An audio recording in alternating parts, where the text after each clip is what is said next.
അവിടെ ഒരു ഭീകരതയുള്ളത്. കാരണം ജാതി വേണ്ട എന്ന് തന്നെയാണ് RSS പറയുന്നത്. എനിക്ക് അതിൽ അഭിപ്രായ വ്യത്യാസമില്ലല്ലോ.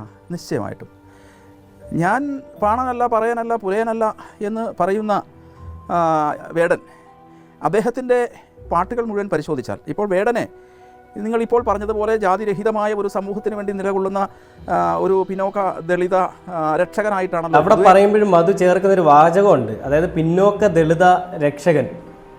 എടാ മധു, ഒരു മനുഷ്യനെന്ന് പറയാൻ നിനക്കറിയില്ലടാ. നീ എന്തിനാണ് ഈ ജാതി പറഞ്ഞുകൊണ്ട് ഇങ്ങനെ അവഹേളിക്കാൻ ശ്രമിക്കുന്നത്? വേടൻ ഒരു വിഷമവുമല്ല നിങ്ങൾ ഈ പറയുന്നതിലൊന്നും. നീ പറഞ്ഞാലും KP ശശികല എന്ന് പറയുന്നവളോ ഒന്ന് പറഞ്ഞാലും അല്ലെങ്കിൽ ഈ അജിത്ത് എന്ന് പറയുന്നവൻ പറഞ്ഞാലും വാഴകൾ വന്ന് പറഞ്ഞാലും വേടൻ എന്ന് പറയുന്ന വ്യക്തി കുലുങ്ങില്ല. കാരണം വേടൻ നിനക്കൊന്നൊരു വില തരുന്നില്ല. വേടൻ പറഞ്ഞു കേട്ടില്ലേ, അതായത് എനിക്കിതൊക്കെ ശീലമാണ്, ഞാനിതൊക്കെ അങ്ങ് പൊരുത്തപ്പെട്ടു, എന്നെപ്പറ്റി പറയുന്നതെല്ലാം ഞാൻ കേട്ട് മടുത്താണ്, ഞാൻ ഇതിനൊന്നും വലിയ വില കൊടുക്കുന്നില്ല. തെരുവ് നായ്ക്ക് കൊടുക്കുന്ന ഒരു വാല്യൂ പോലും മധു നിനക്കോ ശശികലയ്ക്കോ ഒരുത്തിക്കും തരുന്നില്ല, ഒരുത്തനും തരുന്നില്ല. അതുകൊണ്ട് നീയൊക്കെ കിടന്നങ്ങ് കുരച്ചോ. വേടൻ